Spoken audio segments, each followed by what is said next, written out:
Welcome, everyone, to Red Valkyrie Presents. I'm, of course, Shae, the very red. If you saw earlier today, I was a skeleton, and you couldn't see the newly dyed hair that is actually way brighter than I intended. But I love it, and who cares? So I want to welcome everybody who's hanging out. With a nice hearty fuck you finger, flaming fuck you finger, as is Bloodwing Angel lore. And before we get to our amazing guests, CY, how are you? Doing awesome. My spacebar was just stuck, so that's fun. Oh, that's I love when that happens. Yes. You don't want to just like have massive spaces in what you're trying to say. What happens when a potato chip goes awry? Oh my gosh, that is so terrible. All right. Well, we are here with the legend, Mr. John Celestri. How are you doing, John? I'm doing quite well. Thank you very much. Oh, that's wonderful. This, by the way, this was the most fun thing to make ever. I literally got to fashion a ring for my middle finger to make it flaming. It is the flaming finger. That's Michael's flaming finger. Yes. Absolutely. It was a really fun challenge and something that I actually have been wanting to play around with. And the second it was like, oh, we're having John on again, I went, oh, I can do it for this. It'll be so good. I try to do things that are fun. So you know what you do. Yeah. This is also the first time I've ever worn a hair bra. Okay. I've know of. Yeah. I have had fur bras. Yes. But this is a hair bra, and this is a whole other. Yeah. It's as intricate to wrap around as a woman, wrapping a towel around your head. And that's what I thought about that as now that takes place actually in book 2. Yes. Yes. And there's kind of like a fan dance. I might have shown some of those a sequence of panels in which she actually wraps things around and about, and it's kind of like doing a balloon dance. Well, so what it reminds me of is, and like any girls watching will know what I'm talking about. There's a dress called an infinity dress, right? And it's a skirt, and then it is 2 long straps of fabric, and you can wear it in so many different ways depending on how you twist and wrap and fold and tuck and whatever. Or if you're like me, you forget how it's supposed to work, order it, put it on and go, what the hell do I do with the rest of this? And I have no top, and this is horrible.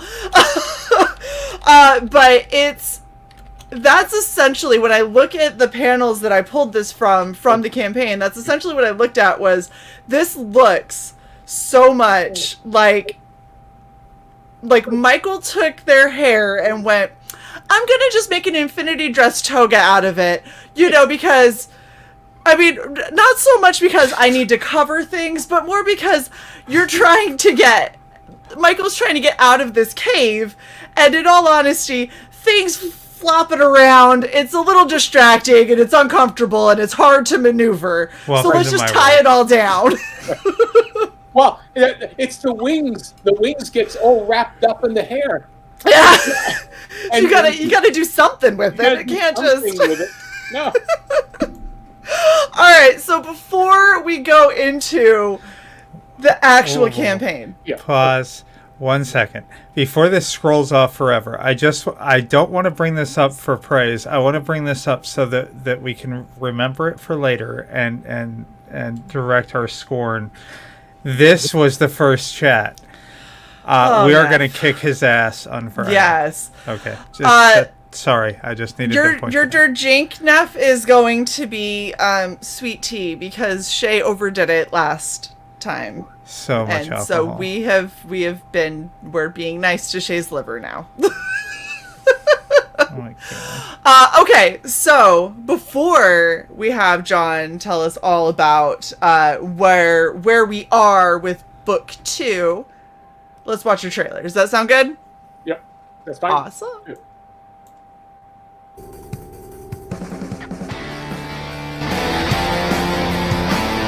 Bloodwing Angel Chronicles. The adventures of Michael, an innocent angel who is unjustly banished to the mortal realm and battles to survive amongst demons, sinners, and living dead.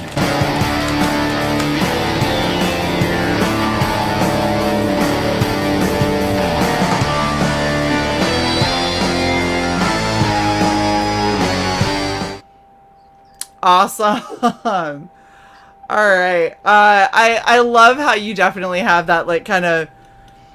It's like part metal and part techno with it. It's a very interesting. Short but sweet. Right. It's a 30-second spot. Yeah, I like it. You know, it's your elevated bit. Also, remember, there is a bit of heavy metal in the whole feeling. I mean, like heavy metal as in Heavy Metal magazine of the 1970s and 80s. Well, especially with like the aesthetic of your little shop that has like the gambling and all that, like all of those guys. It's so heavy metal. It's so old school heavy metal feel. It's awesome. Okay, so why don't you tell us a little bit more about Bloodwing Angel Book 2 and kind of where we left off and where we're going. Okay, in book 1. Michael has been banished and to the mortal realm, and the universe has been ripped apart because of that. But it's been restitched, and it's no longer what it was before. So therefore, all bets are off. The idea is what is truth, what is evil, what's good. The rules seem to have changed, and so Michael has to deal with that. Now, Michael has been has landed, you know, changed into a semi-mortal, in turning into both male and female, because angels are both.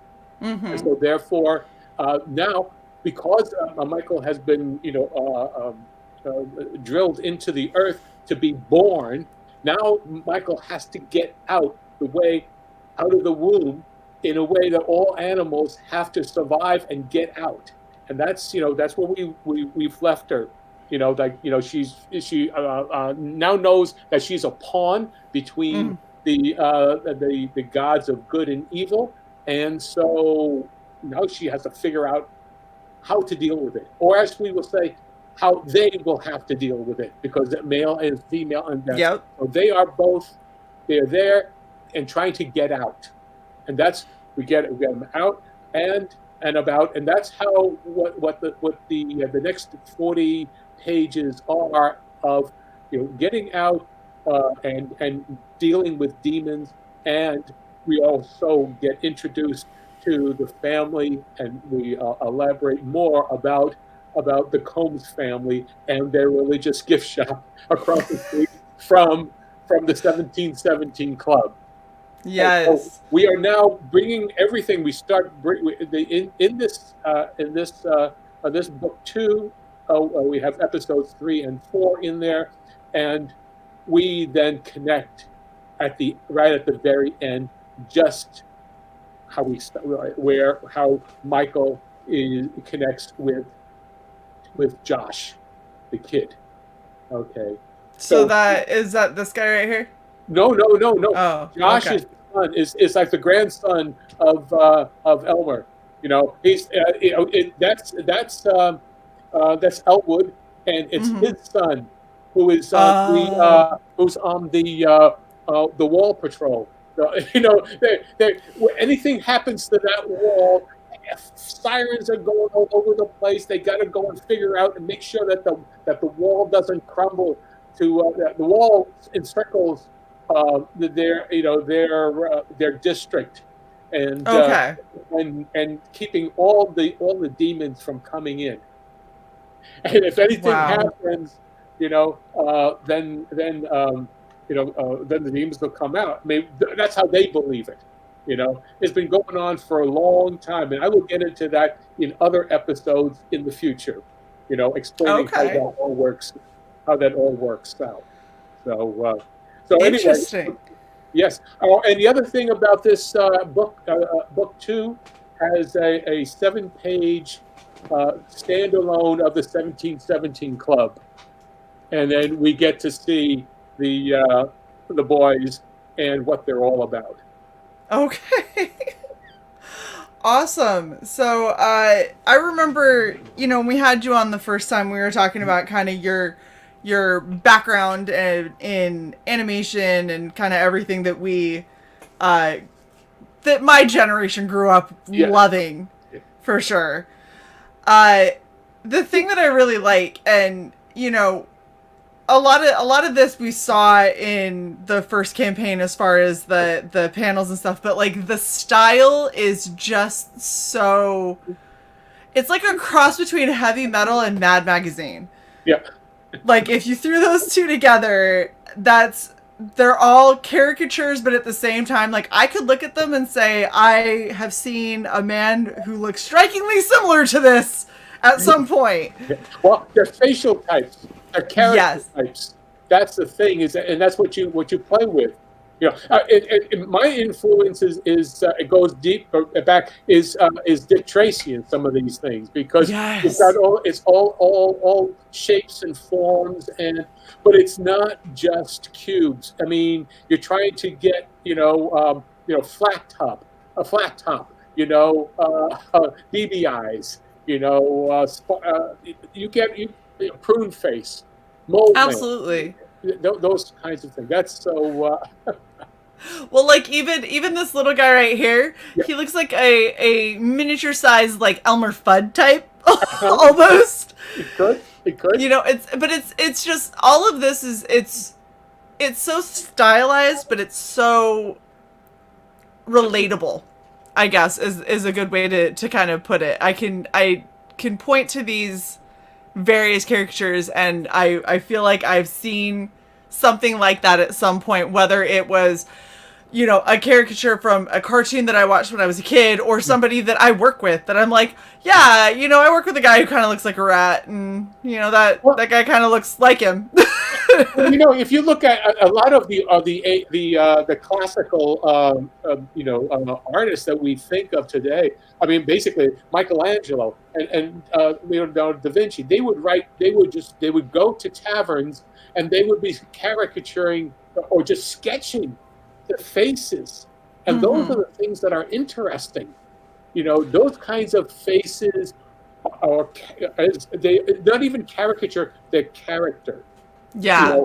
And it's not like you're making a mole out of like a perfect side. That everything is not all perfect and precise. It's gnarly. They've lived life, and that's what you want to do. And you want to play with it. And this is what I enjoy doing: is caricatured reality. I like to create a believable element to everything. Right. That I work with. Absolutely. Well, and I think you've done a really good job. The whole story seems I don't know, like it seems nostalgic, despite the fact that I could never point to anything that I've seen that's like this. Like I could not point to another story and say, "Oh, this reminds me a lot of this story." This is its own thing, but it has that sense of familiarity and like comfort that just makes you kind of want to go back to it and like live in it for a little bit and just kind of feel that, when you go back and you watch a show that was your favorite show from decades ago and you finally see it again and you're like, "Man, I remember how good this was." Yeah. And I think it's really interesting that you have that kind of an art style and that kind of an appeal with an IP and a character and a world that we've never experienced before, but it still has that nostalgia feel where you feel like it's comfortable to go back into and to kind of live in for a little bit. Well, I think again, you've got, for example, in this sequence that you're showing here, it's basically an animated sequence. Yes. It's classical. I mean, this is the way I draw. This is my natural way of drawing and working these characters out. But there's a certain kind of there's a straight against bend, but there's a plasticity to it. But there's also a sense to me of, I know that even though it's not real, these are there's kind of it's not a a Warner Brothers cartoon, yet there is a snap to it. There is an expressiveness and a pantomime element to it all, that and there's a roundness to a lot of the features, and not doing hard, edging kind of line work. Right, where things are staying a little sketchier, a little loose, but that have enough form. It like the movement from panel to panel. It really does. When you're reading a comic, you fill in the in-betweens. Right. And so anytime especially like for me, whenever I read a comic, it's like watching a movie or a cartoon or TV series of whatever I'm reading. Right. And there are plenty of comics, and especially indies, where I have to make large jumps from one panel to the next, and it doesn't flow super smooth, and I have to kind of, okay, hold on, that didn't sit right. Let me go back and reread and look at the panel and see, oh, okay, I think I get what's going on now.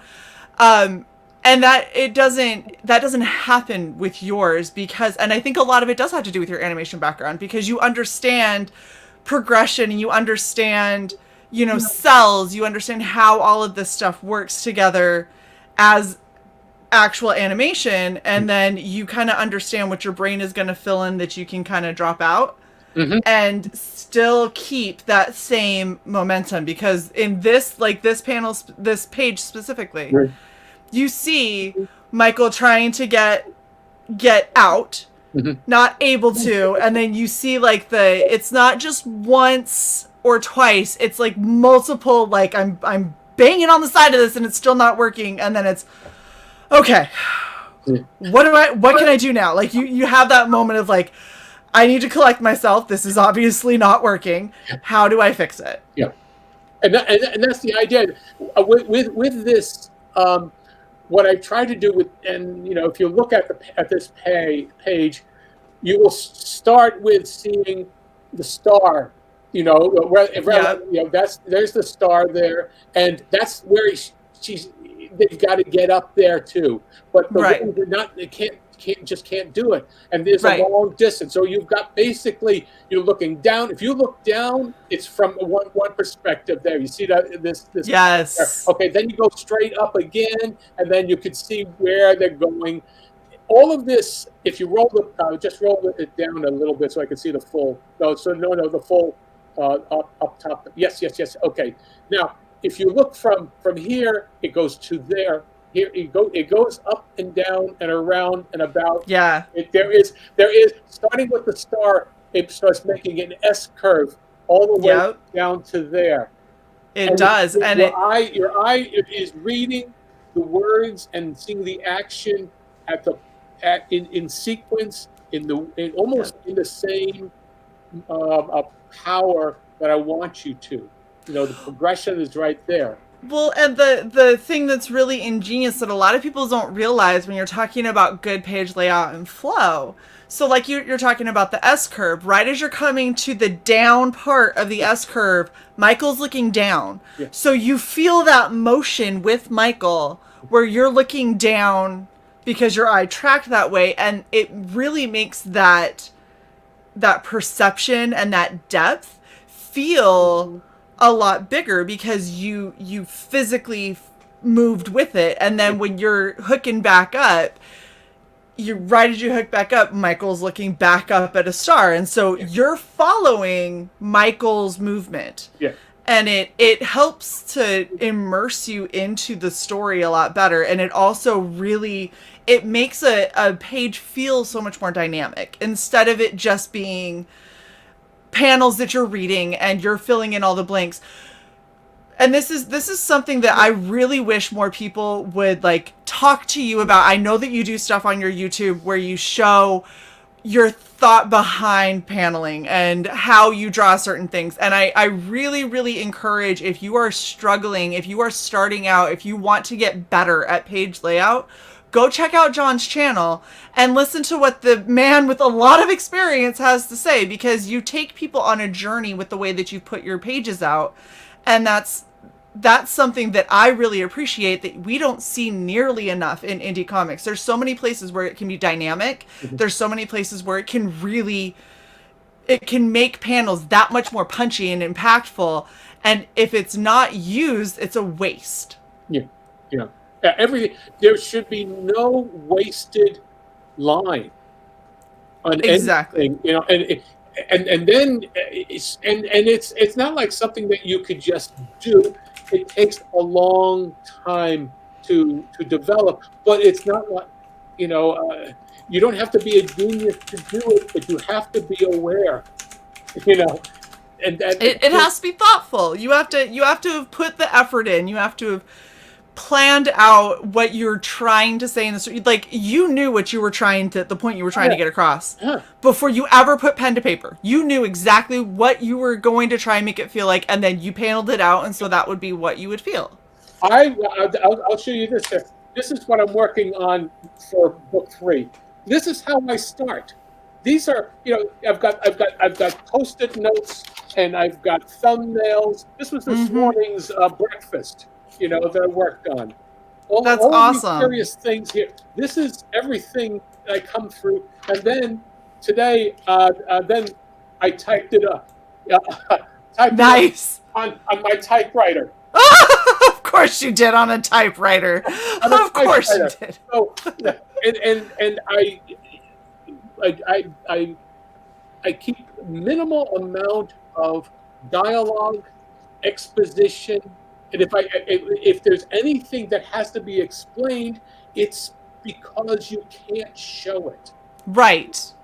It's like the inner thoughts of Michael. Those are what used to be the commentary. Well, the voiceover. You're talking. Michael is talking to you and saying, "What happened?"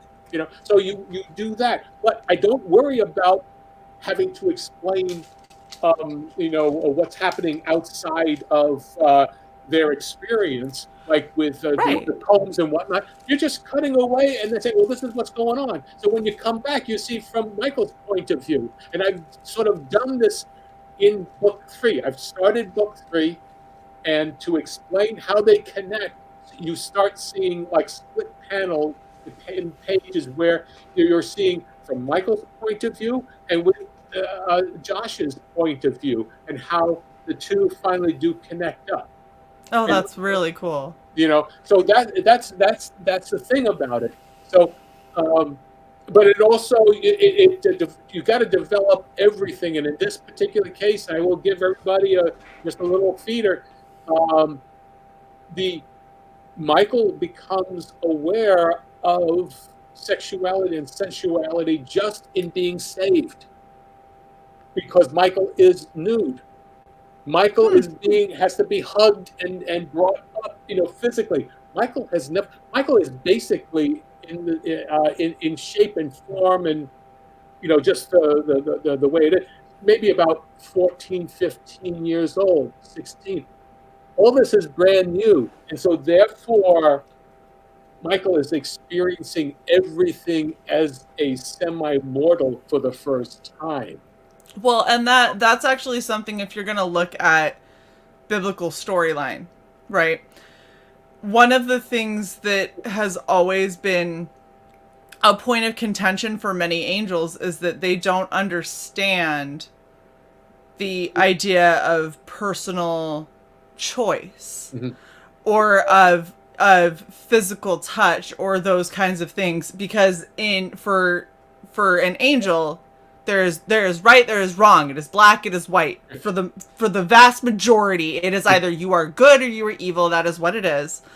And then once you add in like autonomy and personal choice and all these kinds of things, that's where the gray area comes in, and they don't understand it. Because that wasn't a gift given to the angels, that was a gift given to humans. Right. That is the point of mankind. Right. And so to be from being an angelic creature to suddenly being at least in body a human, so beyond time creature. Yeah. And now you have been put into a human body that is finite. Right. But that can experience the world in a way that an angel never could. That's got to be overwhelming.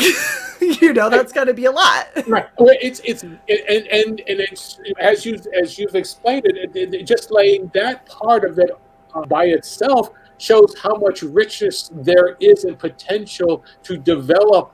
And it's not your superhero. Yeah. book. It is not a romance. It is everything.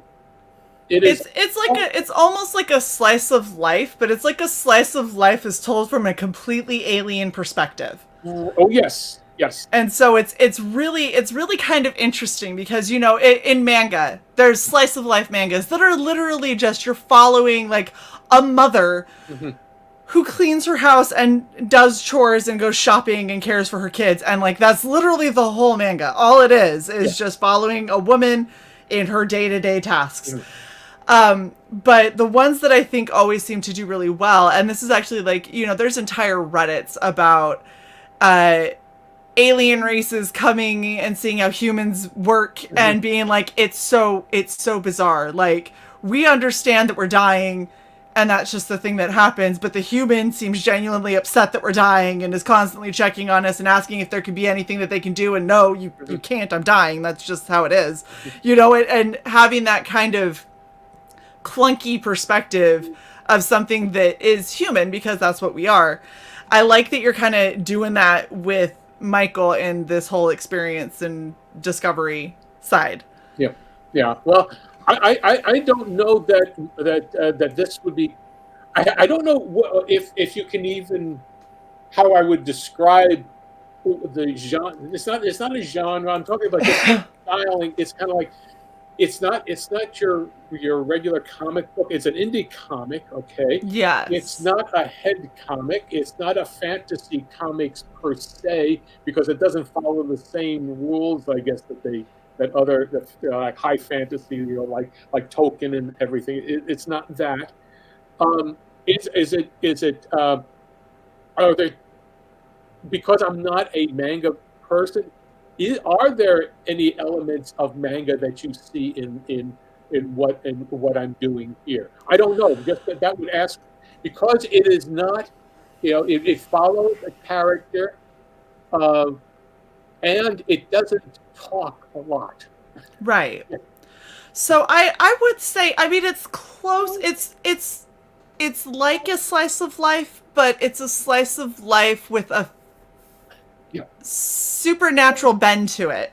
I think would be a good way to put it. It's like a supernatural bend to a otherwise slice of life kind of story. And, you've got Michael is trying to understand the world. Josh is trying to understand Michael. And what the hell is all of this? And so it's not like a love. There's not like some big mission that has to, this is literally just, okay, so everything I know is changed. And I now have to adapt in order to figure out what I can do to get back to some semblance of a normal. And so it's very much like taking a character out of a comfort zone, plopping them into a completely foreign world, and telling them to live. And we see that a lot in sci-fi. That happens all the time in sci-fi. It's typically a human that was in some kind of a capsule, crash lands on some alien planet, and now you have to survive. It's very similar, except we're following the alien. Well, but we're also in this case, Michael understands as of book episode 2, in book 1, Michael understands that they are a pawn in a game. Right. And so how does the pawn react to this? What is the game? Michael does not know what the game. All I know is that you've been plucked, and is now between the two, Shadow and Creatus, which I bring back in book 2. That's awesome. I keep developing that element. Right.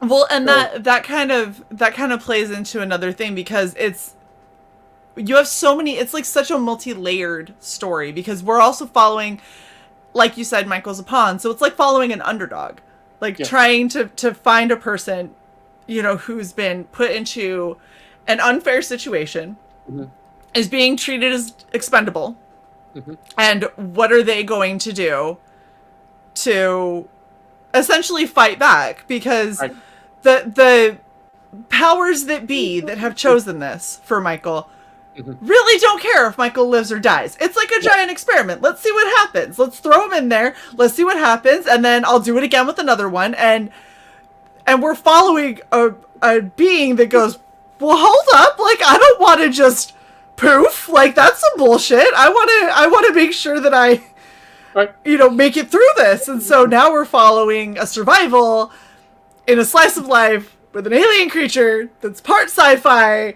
that's got a lot of fantasy. Like, it's just, it's you have developed your own genre because there's too many other genres, and there's only sections of them. There's not a full of any one genre that I can think of that you have in here. There's like this tiny bit of this and this tiny bit of that, and then we meld it all together. We made our own thing. Right. Well, I figured, I've seen enough and I've experienced enough that I'll just do what I want with this. Good. I mean, it's kind Absolutely. of like the gangsters, the guys across the street on the 1717 Club, they are a cross between The Sopranos and From Dusk Till Dawn. Yeah. I mean, that's what those guys are. I mean, and that all kind of comes through, it makes sense. Like, they seem kind of seedy, kind of shady, and also kind of like maybe you just let them do their own thing and you don't mess with them. Yeah. You haven't seen the 7-page story. We can say whatever. I do what I want. Yeah, that's pretty much them. They do whatever the hell they want, and everybody lets them, because, I mean, you wouldn't want to go messing. You don't want the Sopranos knocking down your door. Like, you don't want to get on the bad side of any of them. You're like, nah, that's cool. You do. Well, that's why. Elmer says, hey, the boys across, they don't pay, or they don't have to do what he has to do. He says, well, no, we're not going to get together. We are not going to get together with any of them. I don't want to have to do anything to do with Snake Eyes and the rest of those guys. Yeah. I mean, I wouldn't. I'm the same. I would not want to. Like, nope, that's okay. I understand they exist, and I'm just gonna try to live my life. That's what my mother, who had the religious gift shop, said. You just leave the boys alone. Yep. You leave them alone. You focus on you. Respectful. You just say don't touch them. Don't get involved with them. Just say hello and goodbye. All right. Well, John, you and I could talk. I know. For hours about all of this kind of stuff. But let's go back to specifically the campaign. Let's talk about the tiers that you have. Okay. I've got a PDF perk, $10 for the 2 books. Wow, that is really inexpensive for $2. Yes. No, I wanted to make sure that people could get that, and because, especially for European supporters. Yep. The whole idea is it costs $30, $35 to ship. You know, across. And I mean that's basic. Stuff. I mean, with all that's said and done, that's pretty much it. I mean, it's the way things are going. So it's $10 for a digital copy of both books 1 and 2. So that's very cool.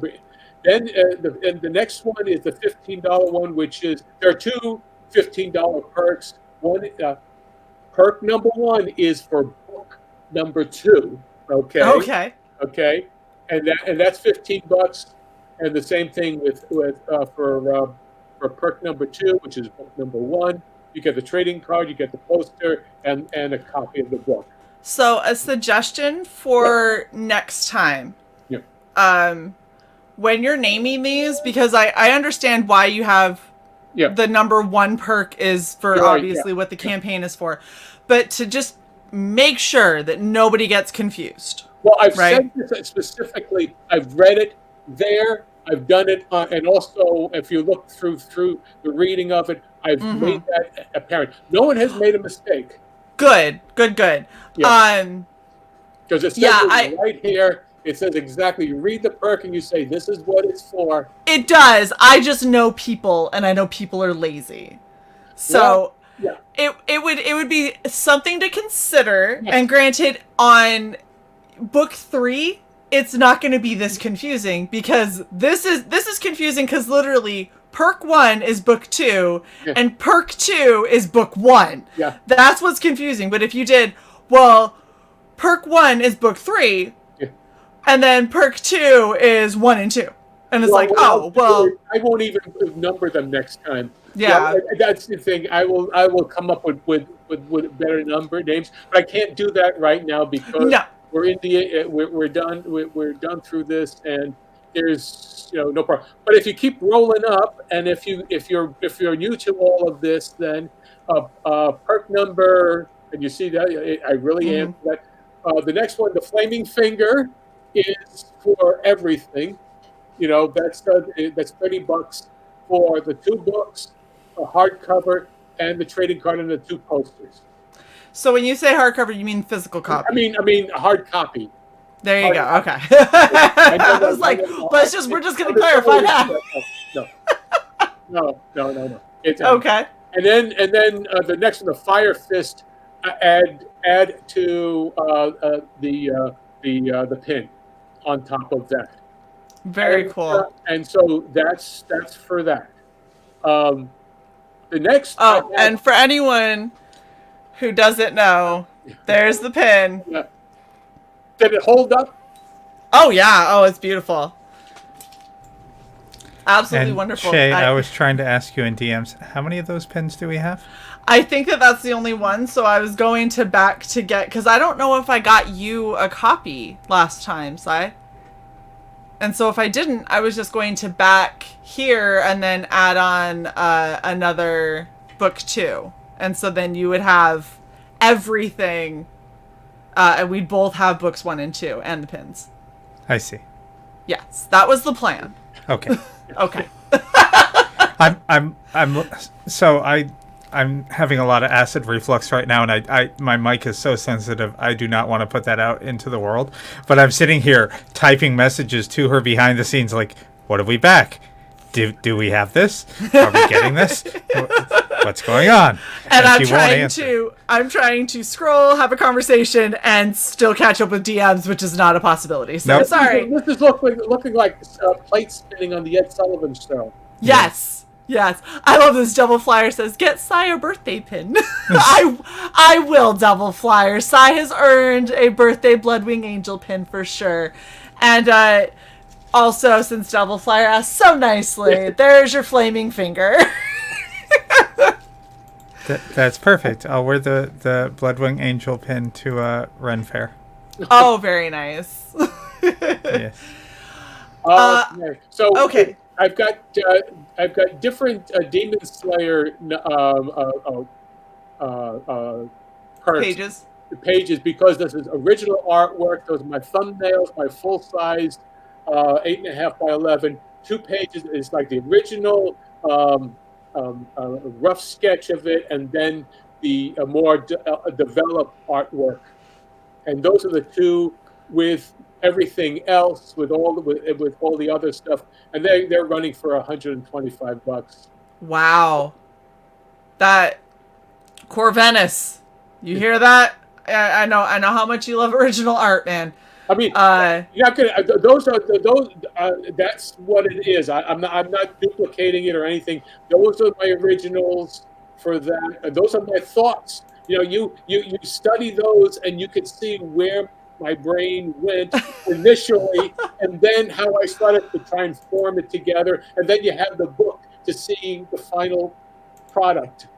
That is awesome. And you've got there's a good amount up for grabs, which is really, really cool. I'm glad that you've included those. I think that that's awesome. Okay, so you also have this Ashcan Special number 1. What is this? And that is my analysis. I'll show you exactly. It's a 12-pager. Okay. A full size, comic book size. And what it is my thumbnails, my scripting. I will explain to you why I did what I did. Also, the thumbnails and the pieces of art.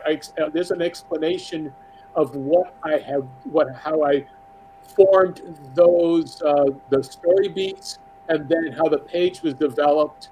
So I actually go and explain to you why I did what I did on those pages. So you got a full thing of all 7 pages. Oh wow, that's awesome. Is that an add-on then? No, well, that's an add-on. It's just $5 plus $1 for the shipping. That's not bad. So for $6, you can get the inside thoughts of Mr. John Celestri and how he created on the 7-page 1770. Wow. That's actually really cool, and I love this. So, totally off track, but somewhat related. So, my father, who had passed in October, when we were going through his stuff, we found song lyrics, and I have his notes of where he was working out this song that he wanted, and crossing stuff out and writing other things in, and circling stuff with question marks, like I don't know if that works, but arrows, like no, this is better. I love seeing that kind of thought process because it's really cool just to see how another creative's mind works, but it also helps when I'm developing my stuff, because a lot of the time when you're sitting down and you're trying to write, and if you're like me, you write something out and then you get a red pen. And then you start going through with the red pen, and you start changing stuff and moving stuff around. And then when there's too much red, then you get a blue pen. And then you change more stuff. And when there's still too much, then you go and you get a highlighter or whatever. And you start like, these are the pieces that I really like. And you rewrite it all, and you do it again until you get something that you really like. And there's times where you feel like, I'm such a hack, because why do I have to do this many times? This is ridiculous. Like, I'm like you with Post-it notes. I'll be at work and I'll get an idea. I write it down on a Post-it note and I'll slap it on like my wallet. I'll go back home. I'll put it up where it's supposed to go, and then I stare at it. I got like 50 Post-it notes on one piece of paper. That's people would do. I mean, it's the equivalent of it's a storyboard panel. It's just a story beat. It's simple. It's and then you can add to it. But the whole idea is, don't throw it out, because it shows your train of thought. It shows what it is. Almost as important to know what you cut out and decided wasn't important, or you combined with something else, as it is to actually do it. I mean, for example, here, this is my script. This is one of the script pages here. Mm-hmm. This here is from this part here is from one script. This is from another script. Yeah. I cut and paste all kinds of stuff together, and then I start saying, okay, how do I do this, and how does this work with this, and so on and so forth. It's much easier to have it in front of you like that than looking at a screen and trying to have multiple things. And in the process of cutting out, I'm reading. And I mean, it's not like, looking and cutting and pasting on a screen. When you're actually physically cutting it, your eyes actually go to the item that you're doing, and then when you're putting it down and you're taping it, you're saying, oh yeah, wait a minute. And you not that word, this word. This is a better word. This is better. But the thing is, it's a molding process. Mm-hmm. And the thing, and that's what it's not just, having it come out of your head fully formed like Mozart. It's just like, whoa, I got to really work. For example, on you see this panel here for the Ashcan special. That's how I work my panels, and you talk about different colors. There's red, blue, black, green. Yeah. On that, and then I mean, it still only is, it's understandable and it's interesting, but it's not final. Oh, yeah, exactly. Well, and that, like, just like I was saying with, when I was going over my dad's song lyrics, it was really interesting to see he's writing all of these paragraphs and these stanzas and these beats, and he's got an idea, and you can tell that it was an idea that he was like, I think this is what I want to say. I'm trying to figure out how to make it sound right. I like this thought. I like this point, and I really want to get it in here. And then in the end, he scrapped it because he was like, the whole song gets that point across. And it's, as an editor, as somebody who loves, I read people's books and I tear them to pieces and help build them back better. Yeah. I was looking over what my dad wrote, and I was like, I love that this is where you went with it, because if I were sitting with you today and we were going over this, I would have said, Dad, you don't need that. Everything that you've created gets that point across. You don't have to say it overtly. And in fact, it's more beautiful if you don't. And the fact that I can see him get to that process on his own after working it out, it's one of those moments where it just makes you go like, man, this is so cool, because it's a little glimpse into somebody else's psyche, a little glimpse into how somebody else processed something. And what we were left with was something that I thought was really, really beautiful. And so being able to see when you have somebody who, you do so good with your paneling and the movement and the S curves and the action and just like you said, no wasted lines, getting a glimpse into what you started with and what was jumbled and what got dropped and what ended up making it, and then being able to look at the final product and go, that's it. That is so cool to see. And it can really help a lot of people too when you're hitting imposter syndrome, or when you feel like you're not maybe cut out for this. And in reality, it's just doubting. You're just doubting yourself, because this is such a scary business. You have to you put so much of yourself into your projects, and then you put it out there, and if it flops, you're like, well, that was a gut punch. Like, I was hoping it was going to be good, and it doesn't seem like anybody likes it, and it could be really difficult. It is extremely difficult. I mean, I talk about that. I mean, basically, I felt that way all the time. I mean, even after 45 to 47 years, you do stuff and you think, okay, this is the way I think it should be. Now, it doesn't mean that just because it's not commercially it doesn't go to what is popular at the time, doesn't mean that it doesn't have value. Right. That's the difference between commerce and art. And I'm approaching it from the point of view as an old man of saying, this is art. This is my art. Yeah. And this is a story that you want to tell, and you're going to tell it your way. And eventually, it will find an audience. And to me, the important thing is to get to at least, I've got stories to go. I mean, I've got, it's already scripted to about another, including this third book. I got another 2 books on top of that for it to be the first story arc. Oh, that's awesome. So there is about 200 to 200 pages worth of story. And that's just one arc, and that's the beginning of it.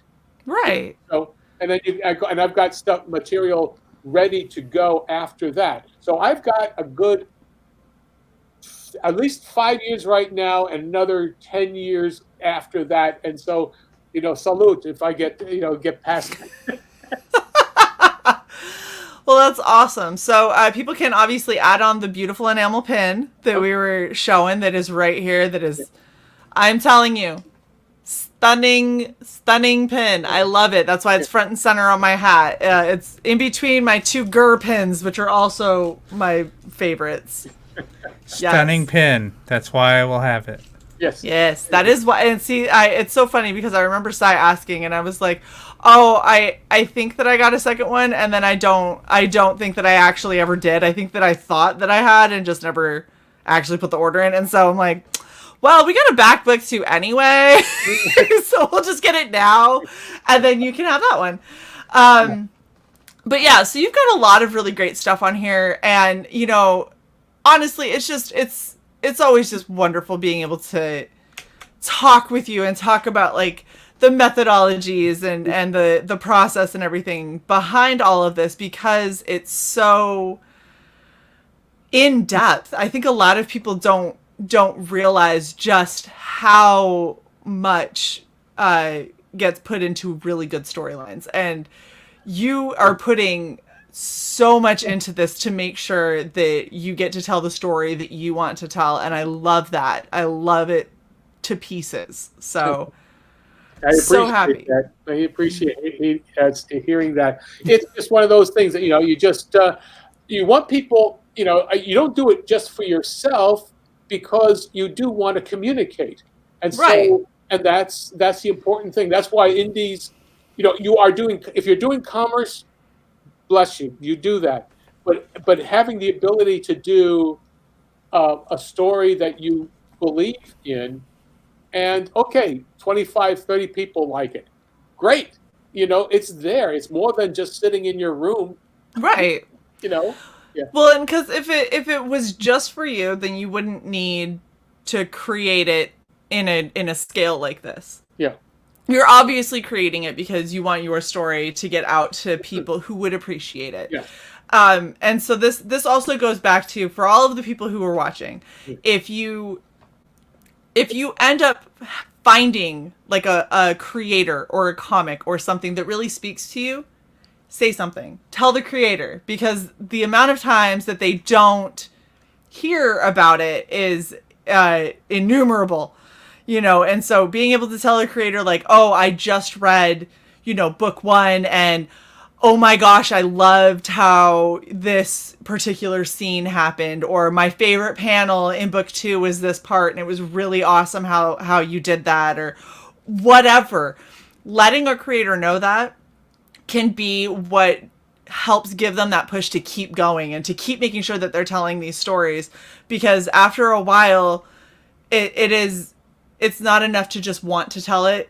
You have to want to tell it to people who are going to hear it. And if no one's going to hear it, then the drive to want to tell it starts to die.